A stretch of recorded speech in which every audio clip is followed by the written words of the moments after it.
de verano de 1932, Amelia Earhart completaba otro vuelo que rompía una marca.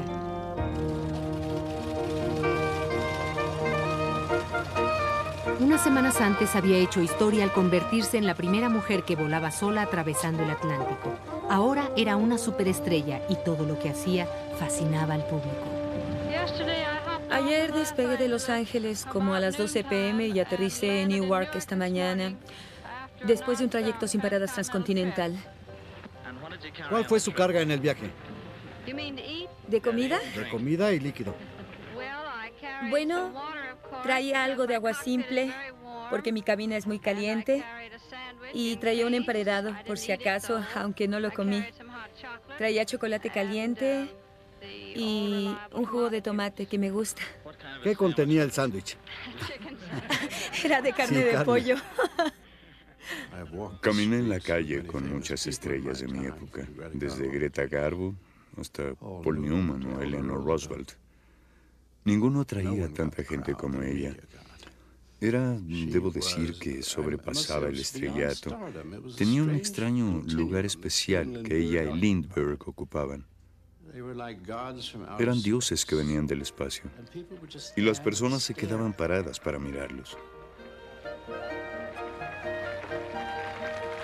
Amelia Earhart era una leyenda, la primera heroína moderna norteamericana, adorada por atreverse a tener éxito en un mundo de hombres y porque fue magníficamente promovida en la prensa y noticiarios de la época. Sin embargo, Amelia Earhart, la mujer más conocida de Norteamérica, siempre se mantendría curiosamente distante. «No te conozco en absoluto», escribió su mejor amigo. «Dudo que alguien lo haga». A lo único que realmente le temió fue a que nada sucediera. Debía tener una vida importante, y eso significaba tener aventuras, intentar cosas que fueran excitantes. Y en toda su vida no hay duda de que ella necesitaba esto. Y pensaba que esta era la forma de vivir mejor, morir joven, pero habiendo vivido. En 1937, Amelia Earhart decidió romper una marca en aviación que nadie, ni hombre ni mujer, había intentado antes: volar alrededor del mundo por el Ecuador. Sería el vuelo más peligroso de su vida.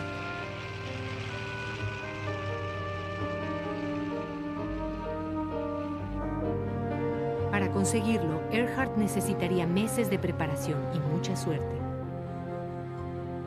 Al final, no contó con ella.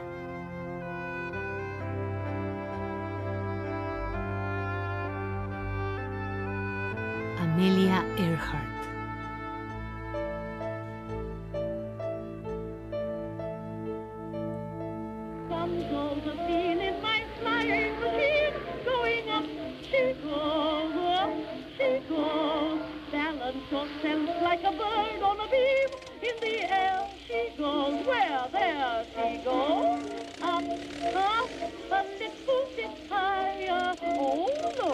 Como la mayoría de los norteamericanos, Amelia estaba fascinada con la novedad de los aviones.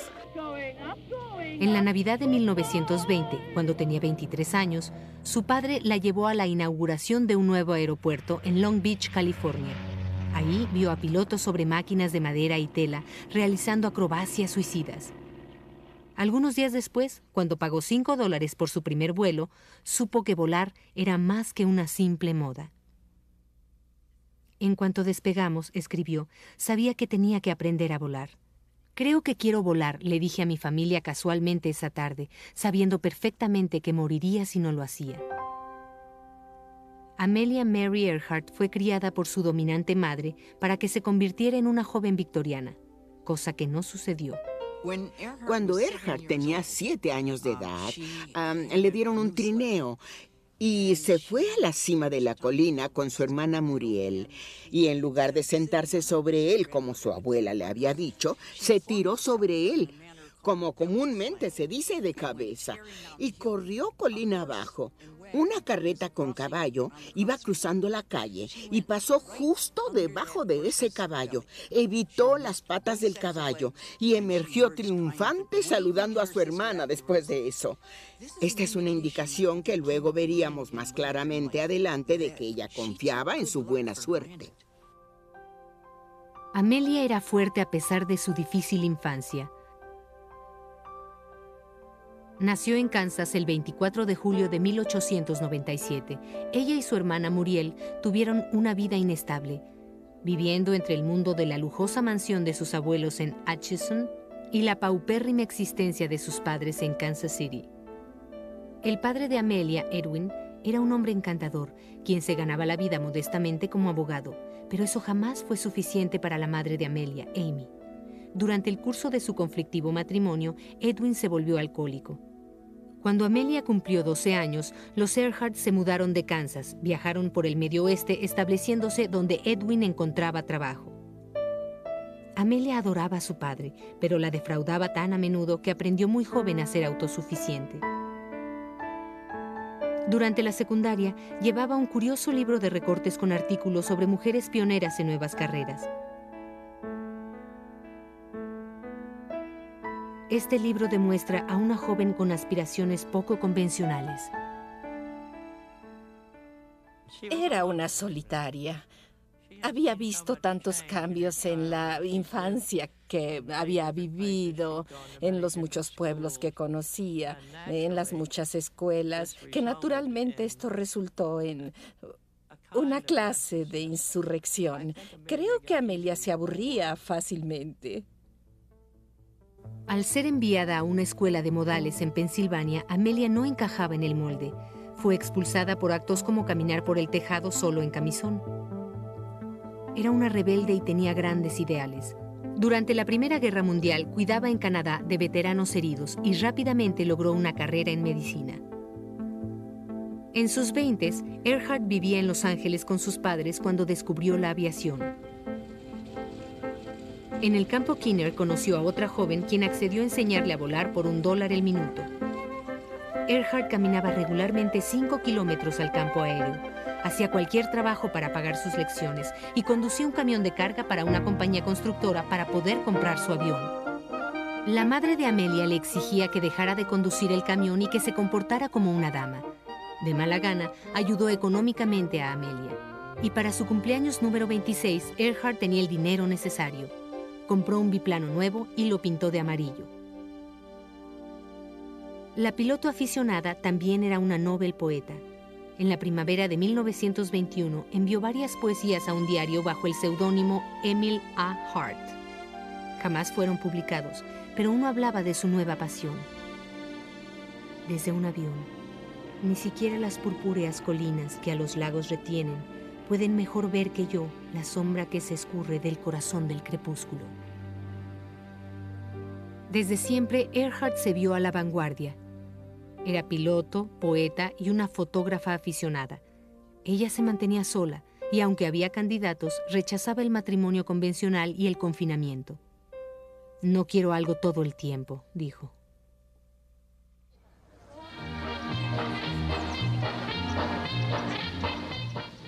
Y mi amorcito está tramando la más peligrosa revolución de la historia. No tardará mucho, anuncian las chicas, mientras caminan de la caseta de votación a la barbería, sin preocuparse por las amenazas de la prensa. Una vez ganada la batalla del sufragio, las mujeres como Earhart salieron para redefinirse. Para estar a la moda, se cortó el cabello, pero poco a poco para que su madre no se diera cuenta. En 1925, Amelia se mudó a Boston. Encontró empleo en un albergue de niños inmigrantes chinos y sirios. Su supervisora la consideró talentosa y la ascendió rápidamente. Earhart creyó haber encontrado su vocación. Volar se convirtió en un pasatiempo. Pero en el verano de 1928, George Palmer Putnam, un exitoso editor y publicista conocido como GP, entró a la vida de Earhart. GP era un muy inteligente editor. Cada ciertos años hay una persona que se eleva a la cima del negocio de la publicación y luego se desvanece tranquilamente hasta que de nuevo hay un hombre que es el más importante, y en ese momento Putnam lo era y siempre estaba presente, siempre conseguía el mejor autor para el mejor libro. El bestseller de Putnam fue un libro de Charles Lindbergh sobre su histórico vuelo transatlántico el año anterior. Ahora G.P. tenía un nuevo libro en mente.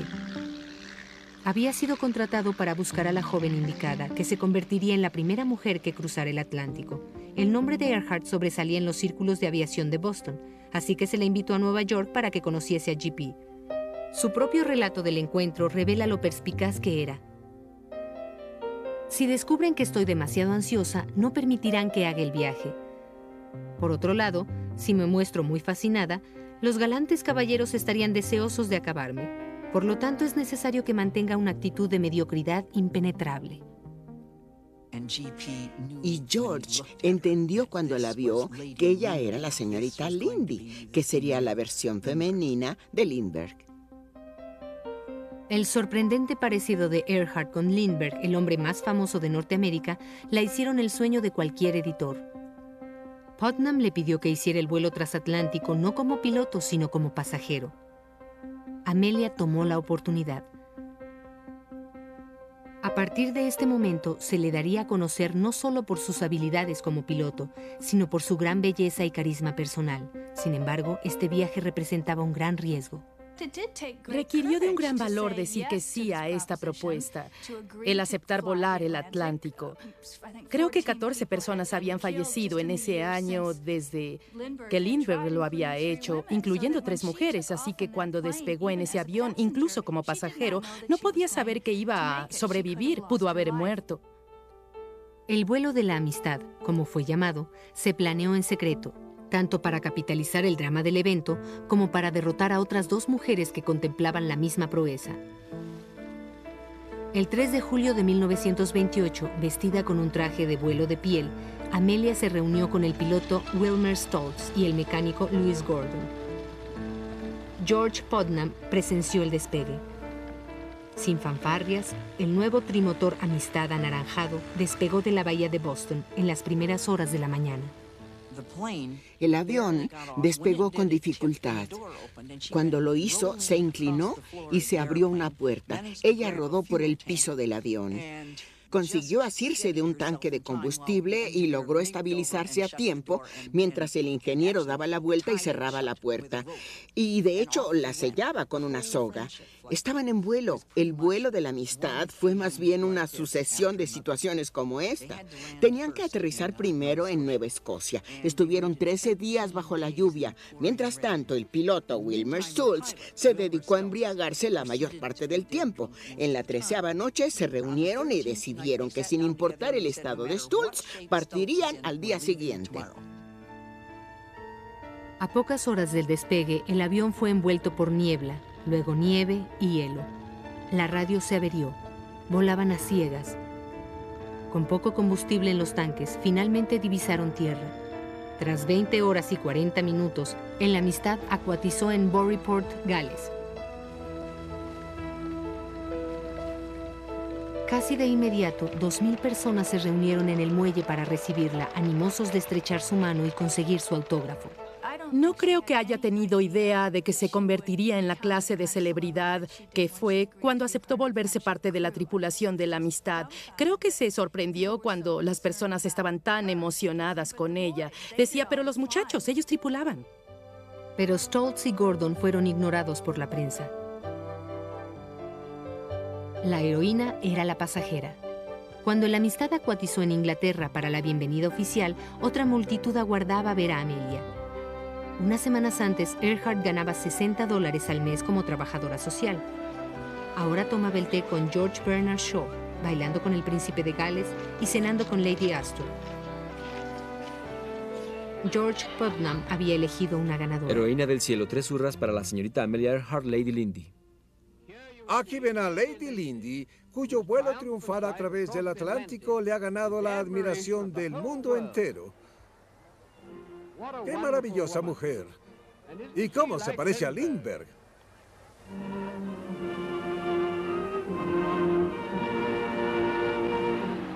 Al regresar a casa, los aventureros hicieron la versión norteamericana de una bienvenida real, un desfile por la ciudad de Nueva York. Amelia siempre supo que no merecía el crédito. Decía que solo había sido un saco de patatas que causaba contrapeso. Pero nadie parecía escuchar. Tras Nueva York, Amelia fue honrada con celebraciones por toda la nación, todas arregladas por su constante promotor, George Palmer Putnam. Jamás conocí a una persona a quien le agradara George Palmer Putnam. Es interesante. Cualquiera que lo conociera lo rechazaba. A algunos les desagradaba más que a otros. A otros les desagradaba y lo encontraban divertido. A otros les desagradaba y lo encontraban aburrido. Era un maravilloso editor e inmejorable publicista. Podía ser muy encantador y también insultante, algunas veces con las personas. Su lenguaje cambiaba de un erudito al de un horrendo profano. Era un hombre muy complejo. En el verano de 1928, a la edad de 31 años, Earhart se estableció en la elegante casa de G.P. en Rye, Nueva York, donde escribiría lo que G.P. esperaba se convertiría en su siguiente bestseller, 20 horas 40 minutos, la historia del vuelo Amistad. En el otoño, Amelia hizo un viaje de un mes por todo el país en un pequeño biplano que Putnam le había comprado, dando cientos de discursos y entrevistas que G.P. le había organizado. De cierta forma, se convirtió en su promotor. Le dijo que no usara sombreros porque oscurecían su hermoso cabello. Le dijo que cerrara la boca cuando sonriera para ocultar el espacio entre sus dientes frontales. Amelia y G.P. eran inseparables y había rumores de un romance. Creo que mi abuelo y mi abuela no habían estado muy felices, que digamos. Y cuando Amelia apareció en su vida, mi abuelo se volvió un hombre muy ocupado de ella y comenzó a pasar menos tiempo en casa con mi abuela. Una cosa llevó a la otra y se dio la relación. ¿Qué puedo decir? Eso es lo que sucedió. Ser Lady Lindy era un trabajo de tiempo completo. Aquí estoy saltando por los aros, escribió, igual que el caballo blanco del circo. Pero Earhart era ambiciosa y estaba dispuesta a pagar el precio. G.P. aumentó el número de presentaciones, discursos y anuncios publicitarios. Incluso arregló que se convirtiera en la editora de aviación de la revista Cosmopolitan. Su fama la hizo invaluable para la noble industria de las aerolíneas. Se hizo muy amiga con uno de sus pioneros, Eugene Vidal, el padre de Gore. Juntos se las arreglaron para lanzar la primera línea aérea de pasajeros del país, Transcontinental Air Transport. De costa a costa, en 48 horas. El enorme trimotor de metal está listo y esperando, equipado como un carro Pullman. Su acogedora cabina está bien iluminada y cálida en invierno. Siéntese en los cómodos asientos. Mi madre fue seguramente la primera aeromoza que se aseguraba que las personas estuvieran contentas y que comieran algo. Se encargaba de elegir la comida y creyó que el consomé sería perfecto. Pero todos se escaldaron en ese vuelo, porque el avión subía y bajaba, y los humores del combustible eran terribles ahí dentro. Enfrente de cada asiento había un gran recipiente de cartón cilíndrico, donde las personas vomitaban durante el vuelo, y era horrible. Al inicio de la aviación, no se le permitía a las mujeres volar aviones de pasajeros. La contribución de Earhart se confinó a las relaciones públicas. Señorita Earhart, tuvimos un viaje maravilloso y regresaremos en la misma forma. Me da gusto oírlo. Para seguir en la fama, Earhart necesitaría de otro evento de gran magnitud. Justo antes de su 32º onomástico, Amelia y George usaron sus ganancias de las presentaciones y patrocinios para comprar un avión más grande y más rápido. Volando su nuevo Lockheed Vega, podría competir con los mejores pilotos en el primer derbi aéreo femenil.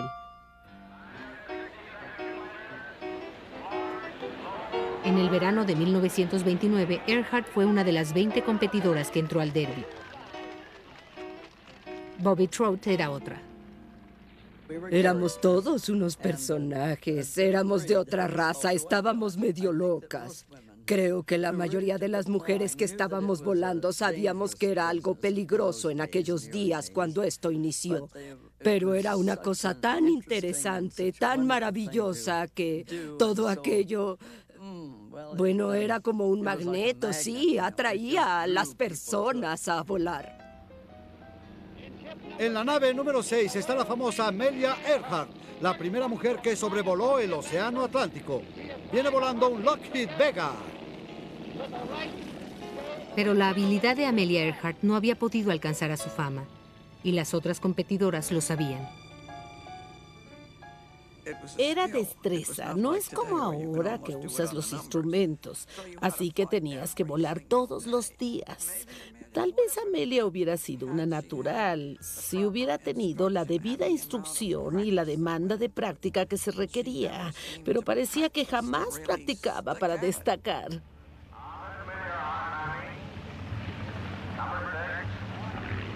Tras 8 días, 15 mujeres cruzaron la meta en Cleveland.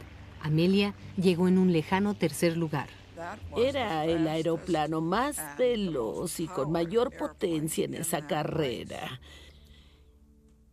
Y no logró aterrizarlo en Cleveland en el primer puesto. Además, rebotó y rebotó por todo el aeropuerto. Después del derbi aéreo, Amelia cayó en un caos emocional. Mantenía a su madre y a su hermana. Su padre había muerto de cáncer. Y G.P., quien finalmente había conseguido el divorcio, la presionaba para que fuera su esposa. La especulación del posible matrimonio fue la noticia de primera plana durante semanas. Cuando un reportero le preguntó sobre sus planes, Amelia contestó: «En algún momento en los próximos 50 años pienso casarme». Pero en privado, Amelia había tomado una decisión. La razón por la que creo que Amelia cedió ante G.P. y se casó fue porque era un excelente promotor. Y después de toda la promoción que había hecho, se convertiría en plata. Y eso era algo que no había en la depresión. Era muy lista para saberlo. Eso es lo que ella quería. Cuando lo vio, sabía que ese hombre le serviría para cumplir su misión. Y él sabía cuando la vio que ella le proveería un futuro. Así que fue una increíble combinación que estas personas se juntaran. Desposó a su representante. Es lo que las grandes actrices hacen. En algún momento las actrices desposan a su representante o establecen un amorío con él. Ella se casa con el representante y él le facilita la vida en diversas formas. Y Dios sabe que él era audaz, era un promotor, y ella era ambiciosa. Cualesquiera que hayan sido sus razones para desposar a G.P., Amelia no había resuelto su ambivalencia. En la mañana de la boda, le entregó una carta escalofriante. «Querido Jeep, debo repetirte que tengo pocas ganas de desposarte. Creo que hacer esto es una tontería. Tendré que tener un lugar a donde pueda ir para ser yo misma de vez en cuando. No puedo garantizarte que soportaré todo el tiempo el confinamiento, aunque sea en una jaula de oro. Debo hacer extensiva tu cruel promesa, y es que me dejarás ir en un año si no encontramos la felicidad juntos». Vestida con un traje sastre café, Amelia Earhart desposó a George Putnam en una pequeña ceremonia privada el 7 de febrero de 1931. Para asegurarle al mundo y a ella misma que el matrimonio no era una jaula, no se fue de luna de miel y regresó a trabajar al día siguiente. Lo bautizo con el nombre de Scar Plain. Poco después, Earhart y Putnam planeaban en secreto otro vuelo. Amelia quería ser la primera persona en volar sola el Atlántico desde Lindbergh. Esta vez pilotearía el avión y probaría sus grandes habilidades. Pero esa no era la única razón. Comenzaba a aprender lo que George le enseñó, que no estás en el candelero por siempre, por una acción, que debe haber una serie acelerada de eventos, una continuidad donde se pruebe una y otra vez, y más si es posible, que eres bueno. Pero cuando Amelia anunció el vuelo transatlántico, incluso a ella le costaba trabajo creer que pudiera hacerlo. Creo que estoy lista para un vuelo transatlántico. Elegí usar un avión con el que estoy familiarizada. Lo he volado al menos 3 años. Creo que no conseguiría realizar este viaje si no estuviera confiada en el avión, el motor y tal vez mi propia experiencia. ¿Cómo está el clima, Bert? Retrasada por varias semanas debido al mal tiempo, Amelia estaba lista para despegar desde Nueva Jersey. GP había arreglado que las cámaras de los noticiarios cubrieran el evento. Bueno, ¿ya te vas? ¿Cómo se ve todo? Todo está listo. Adiós. Adiós. Suerte. A Amelia le dio vergüenza despedirse de beso de GP, así que hubo una toma 2. Por favor, no olvides telefonear inmediatamente al llegar, ¿sí? Lo haré. Adiós. Adiós.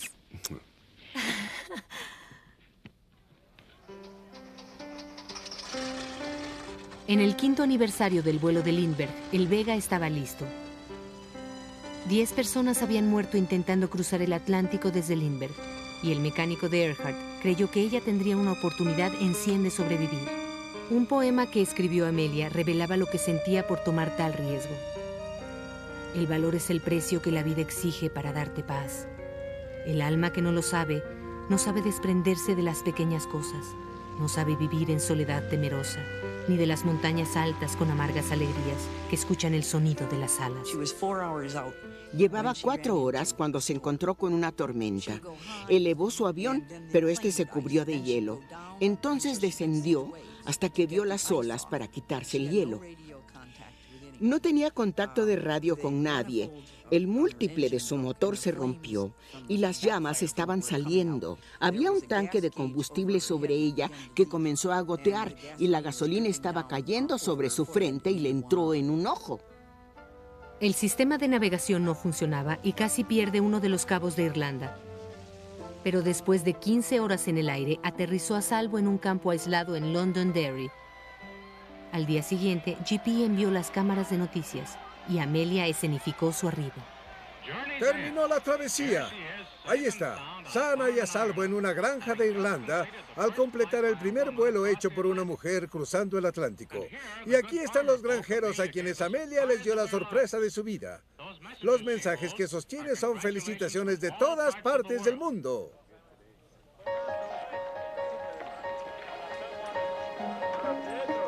En Londres, París y Roma, Earhart era la sensación. A donde fuera era tratada como de la realeza.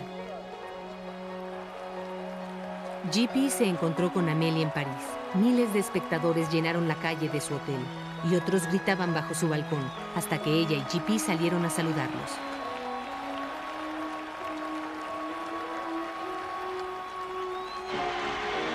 En Nueva York, el desfile fue solo para Amelia. Y esta vez sí se merecía el crédito.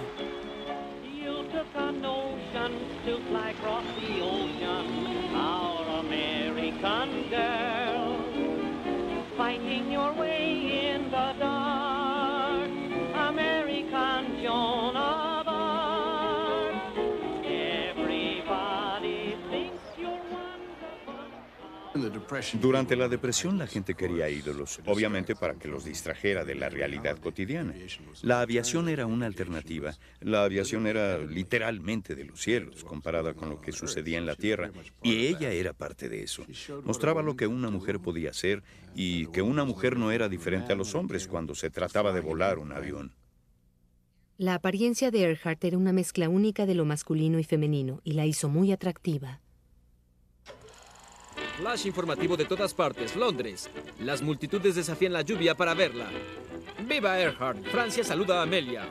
Washington, el presidente le rinde tributo. Earhart lo logra. La tecnología que creo que afectó más a Amelia fue el corto noticioso. Era como las películas, aún eran muy nuevos. Las personas entraban a un teatro oscuro y miraban estas imágenes de París o de Irlanda, lugares que jamás habían visto. Mucho de lo que hacía Amelia era similar a ser una estrella de Hollywood. Intentaba mantener su nombre en la opinión pública e intentaba que el público se interesara en ella, y respondieron, y es muy similar a lo que Katharine Hepburn o Bette Davis hacían entonces. GP se había convertido en un ejecutivo en Paramount Pictures. Él y Amelia salían con celebridades porque era buen negocio. Y el nombre del juego era negocio. Para mantener su nombre en primera plana, para financiar sus costosos vuelos y para continuar con su estilo de vida, Earhart dependía de sus conferencias. En una buena semana podía ganar más de $2,400, el equivalente de $30,000 a la semana hoy día.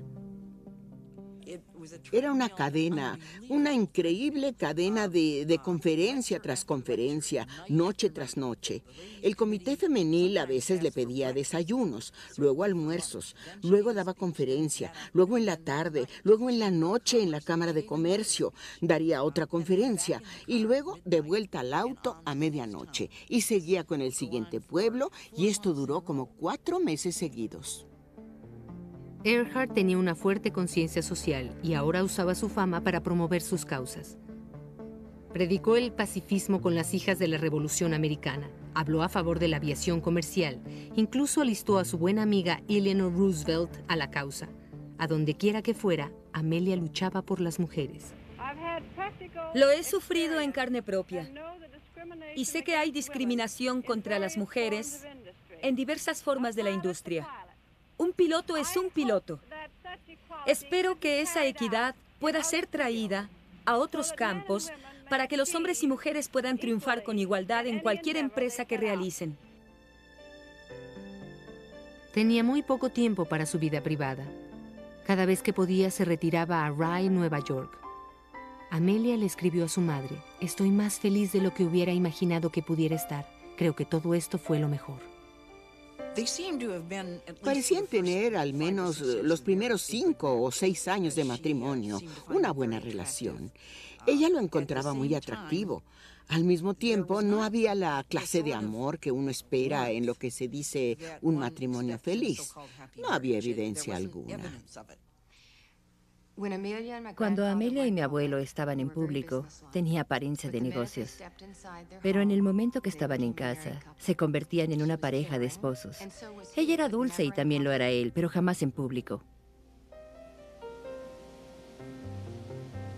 Para 1935, la imagen pública de Earhart estaba perdiendo su luz y la demanda por sus conferencias se estaba acabando. En el invierno impuso una nueva marca volando desde Hawái hasta el continente. Miles de personas fueron a recibirla. Pero Earhart y Putnam fueron criticados por la prensa por haber financiado el vuelo con fondos de empresarios hawaianos. Emocional y físicamente exhausta, Amelia fue hospitalizada por una infección de sinusitis. Luego estuvo semanas en cama por problemas de espalda. Earhart en realidad era una mujer frágil. Toda su vida fue atacada por innumerables enfermedades y era su gran voluntad lo que la mantenía adelante. Siempre que volaba, estaba enferma del estómago, era delicada. Te bautizo, Resolute. Ahora sí lo hizo bien. Cada vez lo hace mejor. Cuando se recuperó, regresó a trabajar e hizo cuantas hazañas de publicidad ella y GP pudieran inventar. Esto es algo nuevo, se llama paracaídas. La famosa Amelia Earhart lo usará cada vez que salga a volar.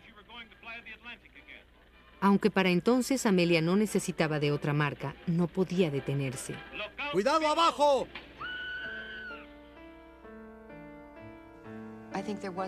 Creo que tenía un gran sentimiento de inseguridad y la determinación de probarse a ella y a todo el mundo. Y creo que usó el volar para cumplir eso, pero nunca quedó satisfecha. No creo que haya habido un vuelo que la hubiera hecho sentir que había hecho todo lo que necesitaba para ser ella misma. En 1936, Amelia Earhart anunció el vuelo más ambicioso de toda su vida. El estimado de trayecto cubre aproximadamente 44,000 kilómetros. Se volverá el primer vuelo, si lo logro, que mida lo que el Ecuador. De hecho, cruzaré el Ecuador 4 veces. Espero volar de Oakland a Honolulu, luego a la isla Howland y luego llegaré a Australia. Cuales fuera que fueran sus motivos para hacer este viaje, Amelia Earhart quería que fuese el último. Tengo la sensación de que queda solo un buen vuelo en mi sistema. Espero que sea este. Amelia le dijo a un buen amigo: es mi epílogo en cuanto a lo que se refiere a romper marcas, la cereza del pastel. Tenía que hacer este gran vuelo. Por la marca, primeramente. Luego, hubiera podido sacar de ese vuelo, por la publicidad, lo suficiente para no tener que trabajar nunca más. El vuelo alrededor del mundo era una empresa costosa. El simple avión costaría la fortuna de $80,000. GP pudo conseguir la mayoría del dinero en la Universidad Purdue en Indiana, en donde Earhart era consejera de aviación y supervisora de carrera para mujeres. El Lockheed Electra era el avión más avanzado de la época. Fue adaptado para el vuelo reemplazando los asientos de pasajeros con tanques extra de combustible. Para desviar las críticas de que este viaje era solo por motivos de vanidad, Earhart presentó a su Electra como un laboratorio para la investigación aeronáutica. Es un laboratorio que vuela, equipado con lo último en instrumentos. Y espero lograr una proeza que le sirva al mundo de la aviación científicamente. Espero que los experimentos incluyan altura en vuelo y desgaste en largos vuelos.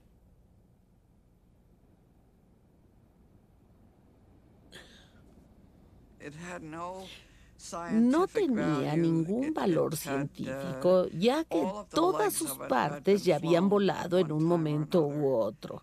El aeroplano había sido probado y vuelto a probar. Ya había volado comercialmente, así que no había una razón verdadera, pero, de nuevo, GP vio el valor publicitario que tenía. Amelia y GP necesitaban toda la publicidad que encontraran. Quedaban pocas marcas de aviación por romper, así que Earhart tuvo que esforzarse mucho. Además de prepararse para su vuelo mundial, supervisaba la construcción de su nueva casa en Hollywood, hacia la campaña con Roosevelt, y promovía una nueva franquicia, equipaje para avión Amelia Earhart. Poco se podía concentrar con todo lo que hacía. Y al paso del tiempo, con la preparación avanzando, menos podía concentrarse. Estaba física y emocionalmente exhausta, lo que tuvo mucho que ver con su fracaso. Ella simplemente no se preparaba adecuadamente para el viaje. Era mucho trabajo ser Amelia Earhart. Y a fin de cuentas es trabajo monótono. Siempre actúas la misma obra y algunas personas se cansaban de su propia leyenda. No creo que estuviera deseosa de hacer ese vuelo. Estaba bastante cansada de todo. Ya estaba cansada de GP, su marido. Él le exigía demasiado. Justo después de aquello, le tenía no sé qué, una gira de conferencias, le tenía esto, tenía aquello. Tenía que publicitar 32 productos. Es más, parecía una estrella de rock y se le pedía más y más y más. Creo que se piensa que ella era el piloto y él era el ambicioso promotor. Pero la verdad es que ella era la mitad de ese equipo de trabajo. Sabía lo que quería, sabía los vuelos que quería hacer, sabía qué patrocinadores buscar y entre los dos lo lograban. Desde el principio, Amelia había imaginado este vuelo como una aventura en solitario, pero durante las preparaciones se dio cuenta de que necesitaría un navegante, en especial para la parte más peligrosa del viaje, una travesía de 4.000 kilómetros por el Pacífico hasta la isla Howland, un pequeño atolón de solo 1,5 kilómetros de ancho. Se le entrevistó a Brad Washburn para el empleo. Amelia puso todos los mapas en el piso. Y GP se sentó como me siento aquí. Y estábamos en el piso enfrente de él con todos esos mapas y trazamos nuestro viaje alrededor del mundo más o menos. Cuando comenzó a describir su largo viaje, según recuerdo, eran unos 4 kilómetros a la isla Howland. Hay que recordar que la isla Howland, si tuviera un mapa aquí se los mostraría, pero tengo una clara imagen visual de la formación. Era un delgado espolón de isla de casi 2 kilómetros de largo y muy delgado. Aterrizabas en la isla Howland o no aterrizabas en nada. Earhart planeaba aterrizar en la isla Howland usando una brújula de curso y navegación celeste. Pero para un vuelo tan largo sobre el agua, fuera del alcance terrestre, el nuevo y sofisticado equipo de radio también sería esencial. A ella no le gustaba la comunicación por radio, no hay duda al respecto. No solo no se preocupó por aprenderla, sino que no lo encontraba necesario. Esta es una señal del ego que todos los grandes exploradores y aventureros tienen. Tienen una cierta fe de que van a lograrlo. Finalmente, Earhart juntó a un equipo estelar. Contrató al piloto acróbata y amigo Paul Mantz como consejero técnico. Harry Manning, un experimentado navegante naval y experto en comunicaciones, y a Fred Noonan, anteriormente navegante en Panam. El 20 de marzo de 1937, Earhart y su tripulación despegaron de Hawái para su primera parte del vuelo mundial. Pero al final de la pista de despegue, Amelia perdió el control del avión. El Electra se estrelló.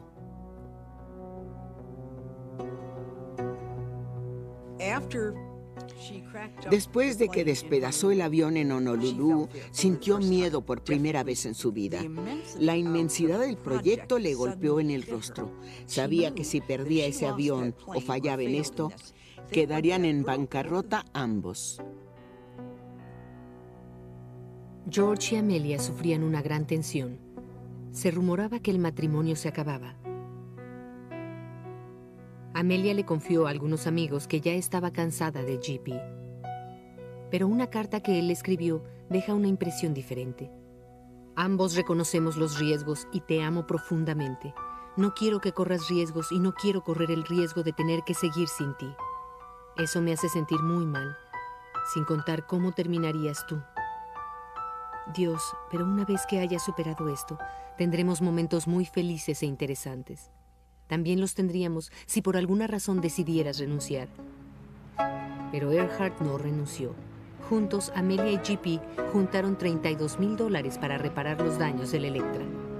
Debido a las condiciones cambiantes del clima, tuvieron que trazar una nueva ruta, volver a arreglar las visas, permisos de aterrizaje y cuadrillas de tierra en más de 20 países. Luego hubo problemas con la tripulación. Harry Manning, el único con experiencia en comunicaciones, renunció. Algunos dicen que había perdido la fe en Amelia. Fred Noonan ahora sería el navegante de Amelia. Era el mejor del negocio, pero también le gustaba beber. Durante la planeación del vuelo, JP y Paul Mantz, consejero técnico de Earhart, constantemente discutían por el dinero. Unos días antes del despegue, Mantz fue despedido. Eso dejó a JP, que no sabía nada de aviación, a cargo de los preparativos. Habiéndose ido Mantz, Amelia tomó sola ciertas decisiones críticas. Eligió no llevar una pieza vital de equipo, una antena radial de metal que pensó que no utilizaría. También decidió dejar su pulsor de clave Morse, porque jamás aprendió a usarlo correctamente. Algunos de sus amigos, preocupados por su estado mental, le aconsejaron que no siguiera adelante con el vuelo.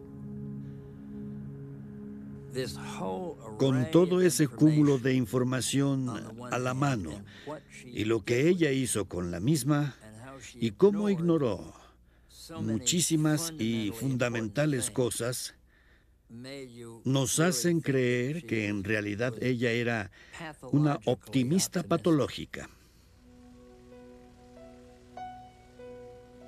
Antes del vuelo, Amelia y George pasaron el día con su hijo y su nuera. Mi mamá, mi papá, el abuelo George y Amelia se habían juntado la noche anterior. Se quedaron en el mismo hotel, entraron al auto juntos, viajaron al aeropuerto y ella dijo que estaba muy callado. Se tocaron el uno al otro, se acariciaron. Fue un momento muy tierno.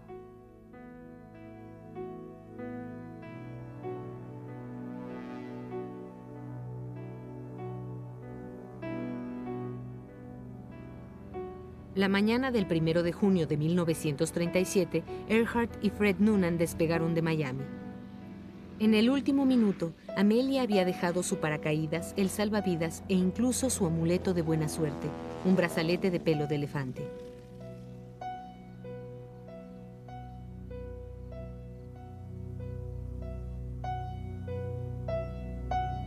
Durante 6 días voló sobre las costas de América Central y del Sur, y luego cruzó el Atlántico del Sur hasta el África.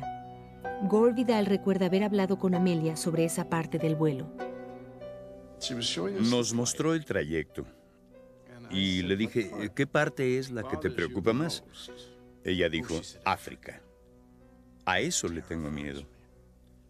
Si tienes que bajar en la selva, jamás te encontrarán. Si observas el Ecuador, hay mucho en el África. Es la parte ancha. Y le dije, ¿qué piensas del Pacífico? Eso es todavía más ancho. Y dijo, no puedes perder una isla. No importa dónde estés a esa latitud. Earhart voló sobre el África sin ningún incidente y continuó por Arabia hacia Karachi y Calcuta. Se topó con los monzones que le arrancaron la pintura a su avión en ruta a Singapur. En Java, tomó un pequeño descanso antes de volar a Australia. y finalmente a Lea, Nueva Guinea. Esta sería su última parada antes de su largo vuelo sobre el Pacífico hacia la isla Howland. Amelia llamó a la oficina del Herald Tribune en Nueva York, donde JP y Jim Vidal esperaban noticias suyas. La noche anterior a su vuelo final llamó al país y tenían una palabra clave: problemas de personal. Significaba que Noonan había vuelto a beber. Mi padre dijo: detente ahora mismo y regresa a casa. JP estaba de acuerdo. Dijo que abortara la misión, que se olvidara, que regresara a casa. Pero ella dijo que no, que creía que todo estaba bien, o algo así. Y eso se debía a su optimismo invencible. O pudo haber sido a un gran pesimismo. Para cuando Amelia llegó a Lae, lo que era 2/3 partes de su viaje mundial, llevaba volando más de 40 días. Dormía 5 horas cada noche. Y tenía ataques estomacales y más ataques de diarrea. Estaba totalmente deshecha. Pero tan esperanzada para entonces de que tal vez si llegaba a Howland todo iba a estar bien.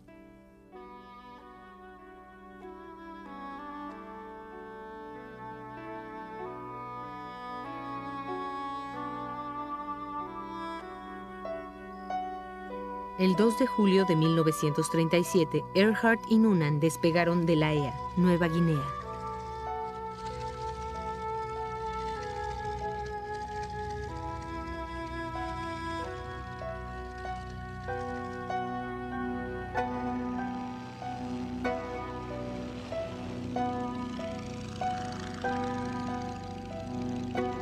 Solo la suerte los guiaría a la isla Howland. No llevaba la clave Morse ni una antena radial. La navegación celeste no ayudaría, porque la localización de la isla Howland en los mapas estaba fuera de curso por 9 kilómetros. Y ni ella ni Noonan sabían mucho de comunicación radial. Esto fue fundamentalmente su acabose, que ni ella ni su navegante sabían lo necesario sobre la radio. Jamás habían dependido en sus otros vuelos de la radio. Si vuelas a Europa o de Europa a los Estados Unidos, jamás te perderías. Pero hay algo muy solitario en el Pacífico.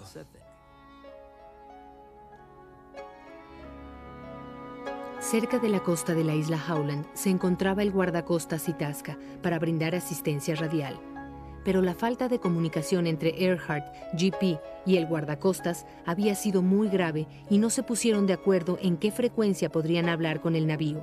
Al final pudieron escucharla a ella, pero ella jamás logró escucharlos. La bitácora del Itasca indica que Amelia y Noonan pasaron muy cerca de la isla Howland la mañana del 2 de julio, pero que no la encontraron. A las 7:42 habló por radio. Debemos estar cerca, pero no los vemos. Se termina el combustible. No los hemos podido localizar por la radio.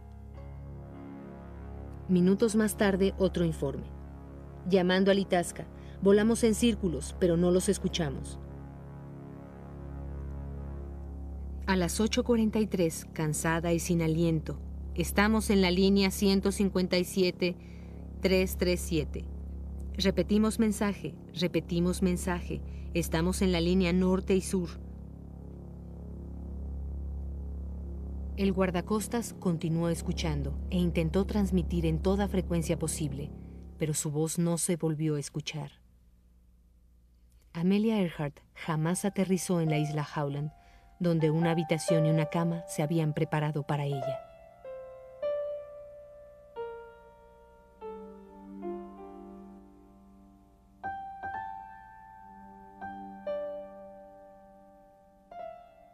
Lo único que supimos fue lo que apareció en los diarios y en la radio. Recuerdo haberme sentado aquella noche a escuchar.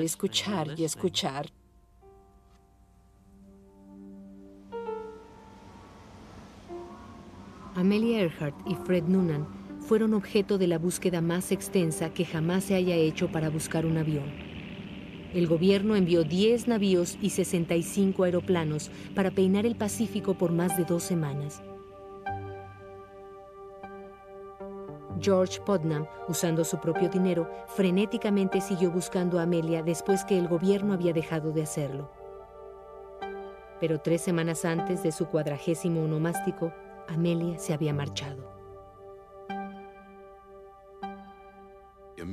Amelia Earhart procedía de una familia humilde y gracias a los reflectores es que daría este inmenso salto.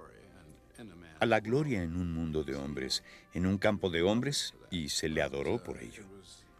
Pero fue su desaparición lo que creó su leyenda, combinada con el viejo, lo que llaman el viejo evangelio del vuelo. Ella es parte de esos seres divinos. Y uno de los seres divinos se desvaneció sobre el Pacífico. Bueno, esa es la esencia de la leyenda. Amelia Earhart vivió como si fuera invencible. Un poema inconcluso revela su claro entendimiento de que la muerte jamás estaba demasiado lejos. La vida en misericordia se ríe bajo el sol ardiente, y solo la muerte detiene su movimiento circular.